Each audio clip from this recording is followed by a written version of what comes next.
नमस्कार फोटोग्राफर मित्रों, आज हम एक बहुत ही सीनियर फोटोग्राफर विनोद गुप्ता जी के साथ हैं।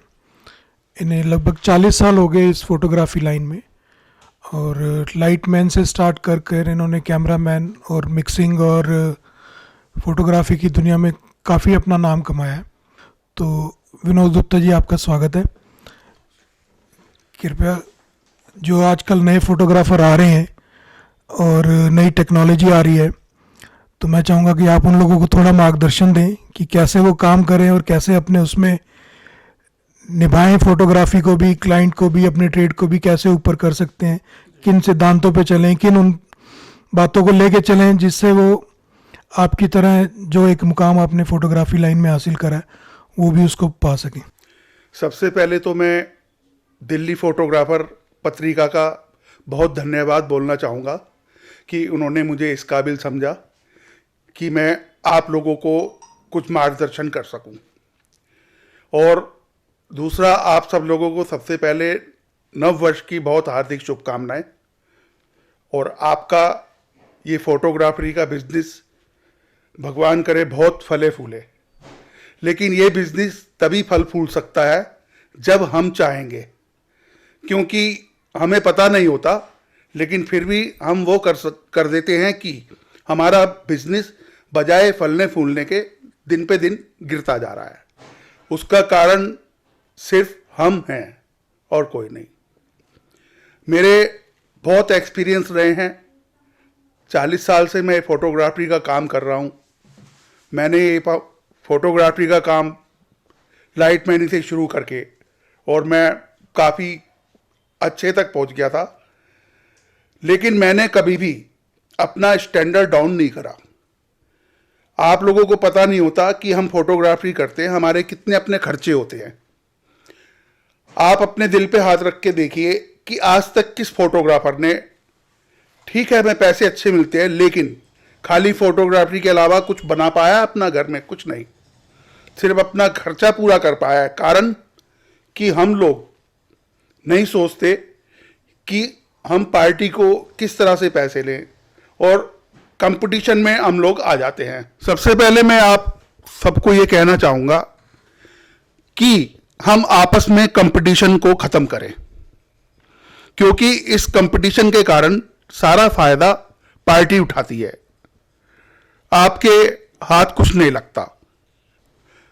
अपना स्टैंडर्ड बढ़ाओ। और मैं चाहूँगा कि एक रेट ऐसा हो जाना चाहिए, सब फोटोग्राफरों का एक जैसा रेट रहे, ताकि पार्टी किसी के पास भी जाए उसे पता लगे कि हाँ भाई इस चीज़ का ही रेट है, इससे सस्ता नहीं हो पाएगा। तो सब फोटोग्राफर भाई अगर इस बात के अनुसार चलेंगे तो जीवन में हमेशा कामयाबी हासिल करेंगे। मेरा यही सबसे गुजारिश है, यही मेरा कहना है। आजकल नए नए इक्विपमेंट आते हैं, कितने महंगे महंगे आते हैं। जब वो नया इक्विपमेंट हम खरीदते हैं, हमारे पार्टियों का इतना काम करने के बावजूद भी उसके पैसे भी पूरे नहीं हो पाते कि दूसरा इक्विपमेंट आ जाता है।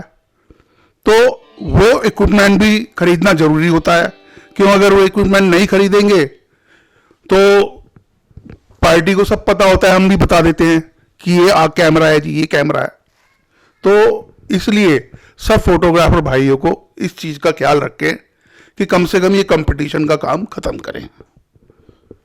विनोद जी, ये दिल्ली फोटोग्राफर पत्रिका फोटोग्राफर्स की एकता के लिए और जो हमारे सीनियर फोटोग्राफर्स हैं उनके सम्मान के लिए जो कार्य कर रही है, उसमें पहले भी आपने देखा होगा और उसमें करा होगा, उसके बारे में आप क्या कहना चाहोगे?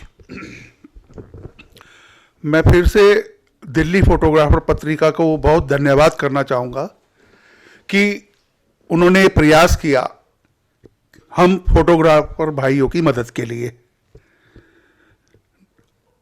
मैं चाहूँगा कि हर फोटोग्राफर एक ऐसा रूल बना ले कि सबसे पहले तो पार्टी से 80% पेमेंट पहले ले और उसके बाद 10% पेमेंट पहले फंक्शन पे ले, क्योंकि हमारा सारा पैसा पहले तो खर्च ही हो जाता है एडिटिंग में, एक्सपोजिंग देने में, वगैरह वगैरह।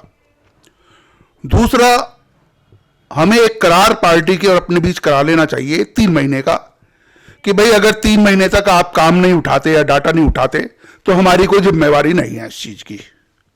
ऐसा हमें करार दोनों के आपस के बीच में जरूर करना चाहिए। ये हमारी सुविधा के लिए है, क्योंकि पार्टी आपको ही पता है कि एक बार काम कराने के बाद उसको फिर कोई काम की जरूरत ही नहीं है, डाटा उठाने नहीं आती। आप फोटो सिलेक्शन के लिए खुद जाएंगे उसके पास, खुद देंगे, वो भी कई कई बार चक्कर लगाने के बाद, फोन करने के बाद, तब वो लेगी, लेकिन उसके बावजूद भी वो आपकी फोटो को सिलेक्ट नहीं करेगी 6-6 महीने तक, साल भर तक। बहुत से लोग तो करते नहीं, काम आपके कंप्यूटर में रखा रहता है। उस काम को सजो के रखने की जिम्मेवारी भी आपकी। अब कंप्यूटर में कितना डाटा स्टोर करेंगे आप, कितनी एक्सटर्नल हार्ड डिस्क लाएंगे बताइए, कितना खर्च करेंगे आप पार्टी के लिए। तो इस बातों का हमें बहुत ध्यान रखना चाहिए। आप देखिए उनके यहाँ बैंड वाला जाता है, उसके पैसे हैंड टू हैंड पूरी पेमेंट वो अपनी ले लेता है। और आजकल तो बैंड वालों ने ये रूल कर दिया है, मेरे घर में खुद मेरे बेटे की शादी हुई है, मैं बैंड वाले को 80% पैसा पहले दे के आया हूं। मैंने कहा अभी हम भगे जा रहे हैं, कहते नहीं सर आपको देने पड़ेंगे, आपको तो खर्च करने हैं ना, देने हैं ना। मैंने कहा हाँ, तो आपको क्या फर्क पड़ता है। तो इसीलिए हमें भी पार्टी से मांगने चाहिए 80% पहले और 10% पहले फंक्शन पर। अगर कोई पार्टी इस चीज के लिए एग्री नहीं होती, कोई बात नहीं, हर फोटोग्राफर अगर पार्टी को ऐसे बोलेगा तो आखिर कहां जाएगी वो, किसी ना किसी के पास तो आएगी ना। ये चीज हमें सोचनी चाहिए। और दूसरा मैं चाहूंगा कि ये फोटोग्राफर पत्रिका, इसके माध्यम से हमें बहुत अच्छी राह मिल रही है। मैंने इससे पहले भी कई एसोसिएशन ज्वाइन की हुई है, लेकिन मैं उन एसोसिएशन से दिल से नहीं जुड़ा। उसका कारण कि थोड़े समय बाद मुझे लगा कि भाई ये लोग खाली अपना फायदा करना चाह रहे हैं। लेकिन मैंने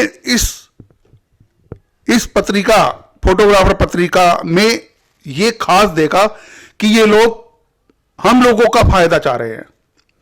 अब इनकी मेंबरशिप मैंने देखा, जितने पैसे हमें मेंबरशिप के ले रहे हैं उससे ज्यादा ये लोग खर्च कर रहे हैं हमारे ऊपर। ये चीज मैंने इनके अंदर देखी। क्यों? इनको कोई लालच नहीं है।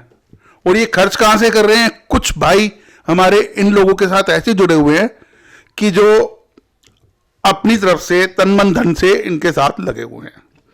तो मैं चाहूंगा कि हर फोटोग्राफर भाई अपने साथ और अपने फोटोग्राफर भाइयों को इस पत्रिका के साथ जोड़े, ताकि हम सबका फायदा हो।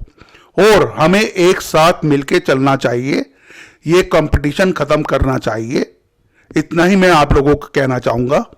और मेरी फिर से एक बार आप सब लोगों से गुजारिश है, मेरे सारे फोटोग्राफर भाइयों से, कि ये फोटोग्राफर पत्रिका के साथ जरूर जुड़े, औरों को भी जोड़े, लेकिन गलत आदमी को ना जोड़े। जिसको आप समझते अच्छा आदमी है उसको जोड़े। इसके साथ बहुत बहुत धन्यवाद।